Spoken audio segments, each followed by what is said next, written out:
Last session में हमने पढ़ा था इंजीनियर बाबू जगत सिंह रसीला को 5 रुपये देते हैं और उससे मिठाई मंगाते हैं, लेकिन रसीला 4.5 रुपये की मिठाई लाकर इंजीनियर बाबू को दे देता है और 50 पैसे रमजान को दे देता है और यह सोचता है कि मेरा कर्ज उतर गया, अब आगे। मिठाई को देखकर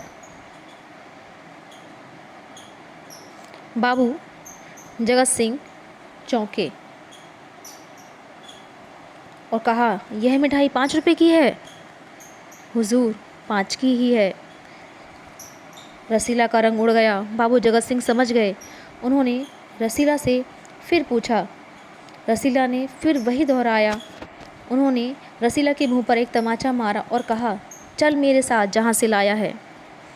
हुजूर झूठ कहूँ तो, यानी कि इसको कहने का अर्थ यह है कि यदि मैं झूठ बोल रहा हूँ तो आप मुझे दंड दे सकते हैं। लेकिन रसीला की अभी अपनी बात पूरी भी नहीं हुई थी कि इंजीनियर बाबू चिल्लाए।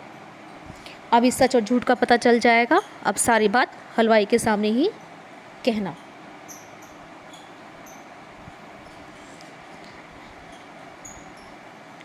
अब रसीला के पास कोई रास्ता नहीं बचा था। वह बोला, माई बाप, यानी कि मालिक, गलती हो गई, इस बार माफ़ कर दें।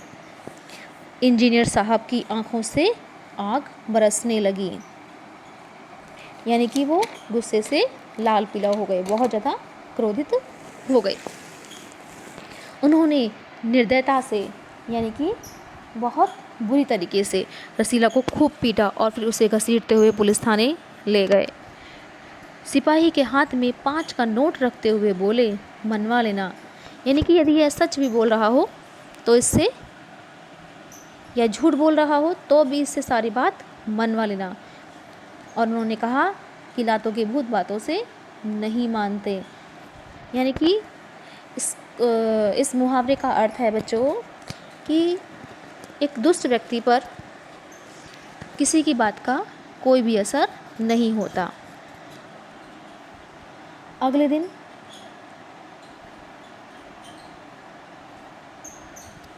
मुकदमा शेख सलीमुद्दीन की कचहरी में पेश हुआ। रसीला ने तुरंत अपना अपराध स्वीकार कर लिया, क्योंकि उसके पास कोई रास्ता ही नहीं था, क्योंकि वह गरीब व्यक्ति था और उसके पास इतने पैसे भी नहीं थे कि वह रिश्वत देकर अपने आप को उस जेल से बचा सके। उसने कोई बहाना न बनाया चाहता तो कह सकता था कि यह साजिश है, मुझे फंसाया जा रहा है, मैं नौकरी नहीं करना चाहता, इसलिए हलवाई के साथ मिलकर मुझे फंसा रहे हैं। पर एक छोटे से अपराध के लिए उसे जेल में डाल दिया गया और दूसरा अपराध करने का साहस वह जुटा नहीं पा रहा था, यानी कि उसकी हिम्मत नहीं थी। उसकी आंखें खुल गई थी, यानी कि एक छोटी सी गलती के लिए कितनी बड़ी सज़ा मिलती है। वह हाथ जोड़कर बोला, हुजूर मेरा पहला अपराध है, इस बार माफ़ कर दीजिए, फिर गलती न होगी।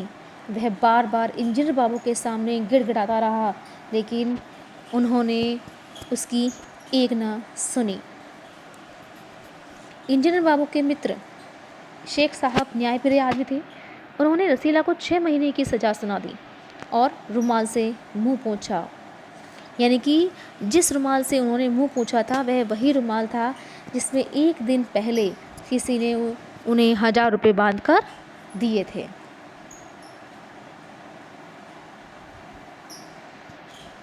जब रमजान को यह पता चला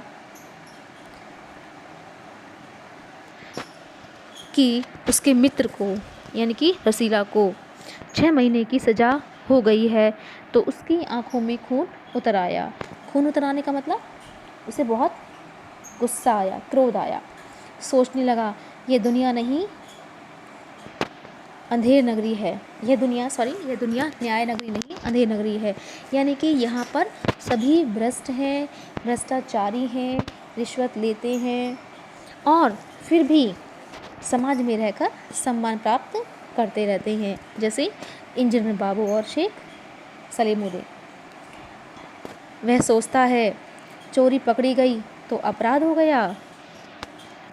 असली अपराधी बड़ी बड़ी कोठरियों में बैठकर दोनों हाथों से धन बटोर रहे हैं, यानी कि वह इंजीनियर बाबू और शेख सलीमुद्दीन के बारे में सोच रहा था कि ये लोग 500 और 1000 रुपये की रिश्वत डेली लेते हैं, लेकिन इनके लिए कोई सज़ा नहीं है, क्योंकि ये एक सामान्य व्यक्ति हैं, उच्च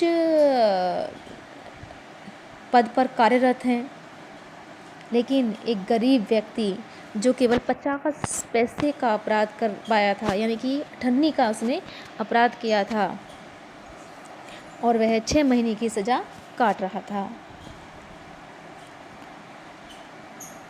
वह कहता है कि असली अपराधी बड़ी बड़ी कोठरियों में बैठकर दोनों हाथों से धन बटोर रहे हैं, उन्हें कोई भी नहीं पकड़ता। गुस्से में रमजान घर पहुंचकर दासी ने पूछा, क्या हुआ रसीला का? रमजान ने कहा, 6 महीने की कैद। दासी बोली, अच्छा हुआ, वह इसी लायक था, क्योंकि गरीब व्यक्ति पर कोई भी इल्ज़ाम लगा सकता है। रमजान ने उसकी बात सुनकर गुस्से में कहा, यह इंसाफ नहीं, अंधेर है। सिर्फ एक 98 की ही तो बात थी। यदि इंजीनियर बाबू चाहते तो उसे जेल न होने देते, उसे 6 महीने की सज़ा नहीं होती। वह रात के समय सोच रहा था